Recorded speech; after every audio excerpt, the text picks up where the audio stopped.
Assalamualaikum warahmatullahi wabarakatuh. Nah, ini saya akan menyampaikan materi eksploitasi keamanan dari mata kuliah keamanan sistem informasi. Ini ada beberapa materi yang akan saya presentasikan. Yang pertama ada pengertian eksploitasi keamanan, technical vulnerabilities, SQL injection XSS, path traversal, command injection, dan lain-lain, logical vulnerabilities, value modification, privilege escalation, user impersonation, dan yang terakhir false account creation, dan lain-lain. Yang pertama ada eksploitasi keamanan. Eksploitasi keamanan yaitu mengambil keuntungan dari celah keamanan dalam sistem untuk pencarian atau penghargaan dari beberapa tujuan. Eksploitasi yaitu bagian dari kode yang memanfaatkan kerentanan dalam perangkat lunak atau perangkat keras komputer untuk melakukan tindakan kejahatan. Selanjutnya ada technical vulnerabilities. Technical vulnerabilities adalah kelemahan atau kerentanan pada aspek teknis sistem, aplikasi, jaringan, atau infrastruktur IT yang dapat dieksploitasi oleh penyerang untuk merusak keamanan atau mengakses informasi secara tidak sah. Kelemahan ini dapat muncul karena kesalahan dalam perancangan sistem, kerentanan dalam perangkat lunak, konfigurasi yang salah, atau ketidakmampuan sistem untuk menangani ancaman keamanan tertentu. Technical vulnerabilities adalah kelemahan atau kerentanan pada aspek teknis sistem, aplikasi, jaringan, informasi IT yang dapat dieksploitasi oleh penyerang untuk merusak keamanan atau mengakses informasi secara tidak sah. Contohnya dari technical vulnerabilities ada kesalahan program, bug, atau kerentanan dalam perangkat lunak dapat memberikan celah bagi penyerang untuk menjalankan kode berbahaya, mendapatkan akses yang tidak sah, atau menyebabkan kerusakan sistem. Selanjutnya ada SQL injection XXS. SQL injection dan cross-site scripting atau XSS adalah dua jenis kerentanan umum dalam keamanan aplikasi web. Berikut penjelasan singkat tentang keduanya. SQL injection. SQL injection adalah serangan yang memanfaatkan celah keamanan pada aplikasi web yang menggunakan bahasa SQL atau Structured Query Language untuk mengakses dan memanipulasi data. Serangan ini terjadi ketika penyerang memasuki input yang tidak terenkripsi atau tidak divalidasi dengan baik ke dalam formulir atau parameter URL yang digunakan dalam permintaan SQL.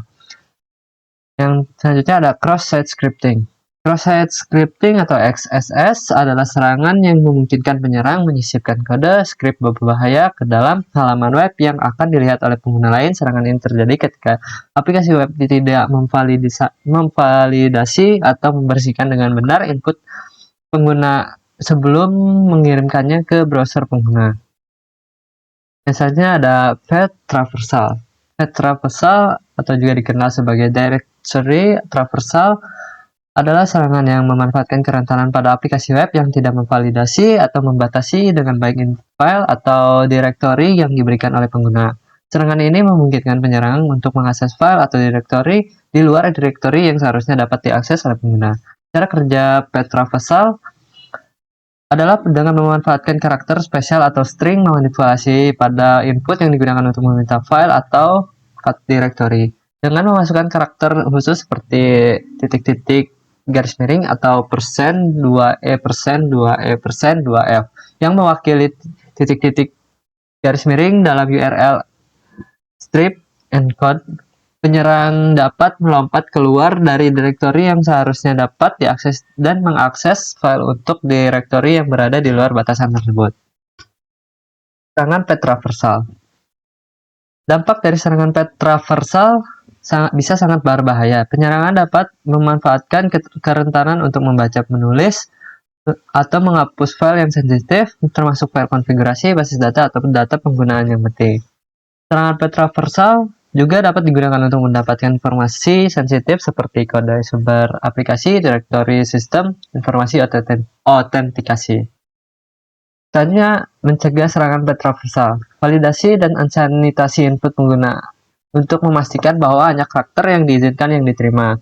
Batasi akses pengguna ke file atau direktori dengan menggunakan mekanisme kontrol akses yang tepat. Gunakan whitelisting atau daftar putih untuk memvalidasi dan membatasi karakter yang diperbolehkan dalam input pengguna. Gunakan metode API atau fungsi bawaan yang disediakan oleh bahasa pemrograman atau framework untuk mengakses file atau directory daripada membangun jalur file secara manual.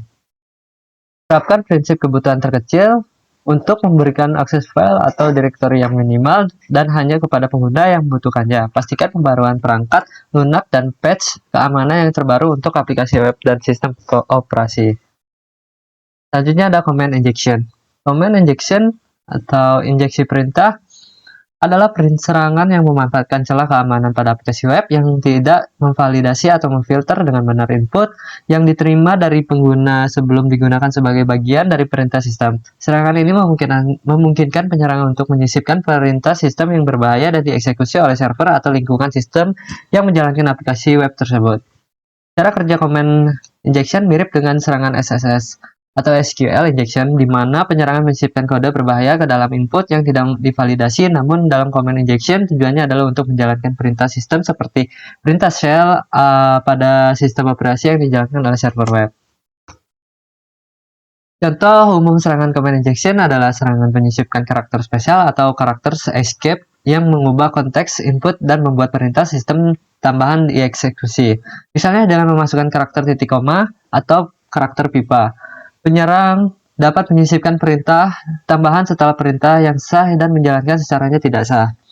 Dampak dari serangan command injection dapat bervariasi tergantung pada lingkungan sistem dan tingkat akses yang dimiliki oleh aplikasi web. Serangan ini dapat menyebabkan eksekusi perintah sistem berbahaya, akses tak sah ke file dan directory, atau bahkan pengendalian sepenuhnya atas server yang terinfeksi. Selanjutnya ada logical vulnerabilities. Logical vulnerabilities mengacu pada kelemahan atau kekurangan dalam logical design atau penyerangan untuk melewati kontrol keamanan atau mencapai akses tidak sah. Tidak seperti technical vulnerabilities yang melibatkan kesalahan pengkodean atau konfigurasi tertentu, logical vulnerabilities seringkali terkait dengan kelemahan dalam keseluruhan desain atau aliran logika sistem. Contoh dari logical vulnerabilities ketika aplikasi atau sistem gagal menerapkan kontrol akses dengan benar memungkinkan pengguna yang tidak sah untuk mengakses informasi sensitif atau melakukan tindakan yang seharusnya tidak mereka izinkan. Ini dapat mencakup seperti autentikasi yang hilang atau lemah, pemeriksaan otoritas yang tidak tepat, atau manajemen sesi yang tidak memadai.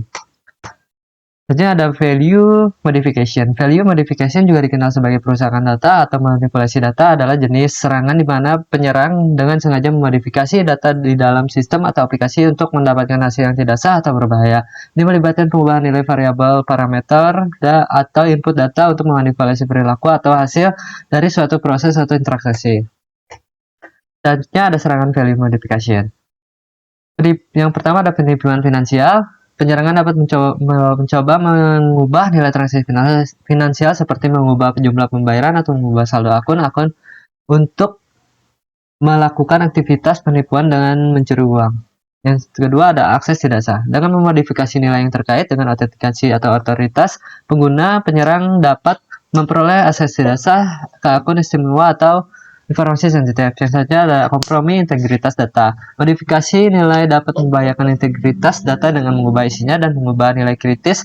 Hal ini dapat menyebabkan pengambilan keputusan yang salah, laporan yang tidak akurat, atau kehilangnya kepercayaan pada sistem. Yang terakhir ada penghindaran kontrol keamanan. Penyerangan dapat memanipulasi nilai untuk melewati tindakan keamanan atau menghindari mekanisme deteksi, misalnya mengubah nilai input untuk melewati validasi input atau mengubah parameter untuk menghindari kontrol akses. Cara mengurangi value modification. Yang pertama ada validasi dan sanitasi input. Pastikan bahwa semua input pengguna divalidasi, dibersihkan, dan diperiksa integritasnya dengan benar. Ini membantu mencegah data bahaya diproses atau disimpan. Yang kedua ada komunikasi aman. Terapkan saluran komunikasi aman seperti HTTPS untuk melindungi data saat transit agar tidak disadap atau dimanipulasi. Yang ketiga ada kontrol akses dan izin. Terapkan kontrol dan izin akses yang kuat untuk membatasi penggunaan yang tidak sah dari memodifikasi data penting atau konfigurasi sistem. Yang keempat ada pencadangan dan pemulihan data. Cadangkan data penting secara teratur dan terapkan rencana pemulihan yang kuat untuk memulihkan data ke status terpercaya jika terjadi perusakan. Yang kelima ada jejak audit dan pemantauan. Terapkan mekanisme logging dan pantau aktivitas sistem untuk mendeteksi dan menyelidiki modifikasi yang mencurigakan atau tidak sah. Yang terakhir ada pengujian keamanan, lakukan pengujian keamanan secara teratur termasuk pengujian penetrasi dan peninjauan kode untuk mengidentifikasi dan mengatasi kerentangan yang dapat menyebabkan serangan modifikasi nilai. Selanjutnya ada privilege escalation. Privilege escalation adalah serangan di mana seorang penyerang mencoba untuk meningkatkan hak akses yang dimiliki dalam suatu sistem atau aplikasi dengan tujuan mendapatkan akses yang lebih tinggi atau hak istimewa yang tidak semestinya.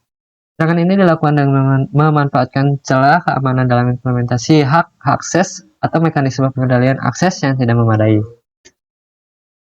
Ada dua jenis privilege escalation yang umum, yaitu horizontal. Yang pertama ada horizontal privilege escalation. Pada jenis serangan ini, penyerangan mencoba untuk mendapatkan akses ke akun pengguna lain dengan tingkat hak akses yang sama. Misalnya, jika seseorang penyerang mendapatkan akses ke akun pengguna A, mereka akan mencoba menggunakan celah keamanan untuk mendapatkan akses ke akun pengguna B, yang juga memiliki tingkat hak akses yang sama dengan akun pengguna A.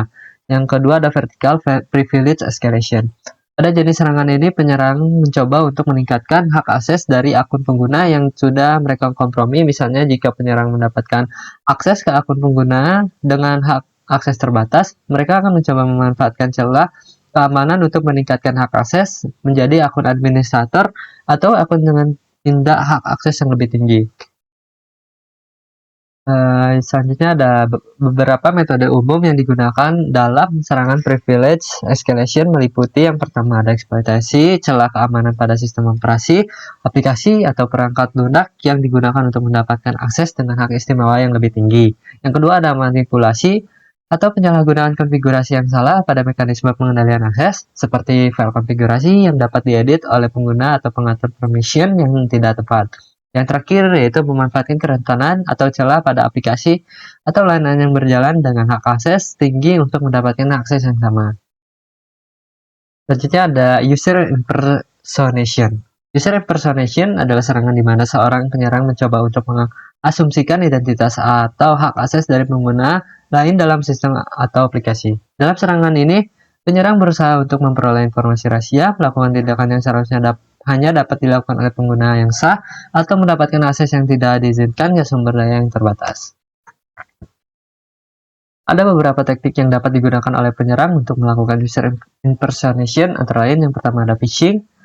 Penyerang dapat menggunakan teknik phishing untuk memperoleh informasi akun pengguna seperti username dan password. Dengan mendapatkan akses ke akun tersebut, penyerang dapat mengasumsikan identitas pengguna yang sah. Yang kedua ada credential theft. Penyerang dapat mencuri atau memperoleh akses ke kredensial pengguna baik melalui teknik seperti keylogging, sniffing jaringan, atau serangan malware. Dengan kredensial yang valid, penyerang dapat mengasumsikan identitas pengguna yang sah. Yang ketiga ada session hijacking. Dalam serangan ini, penyerang mencoba untuk mengambil alih sesi yang aktif antara pengguna dan aplikasi yang sedang digunakan.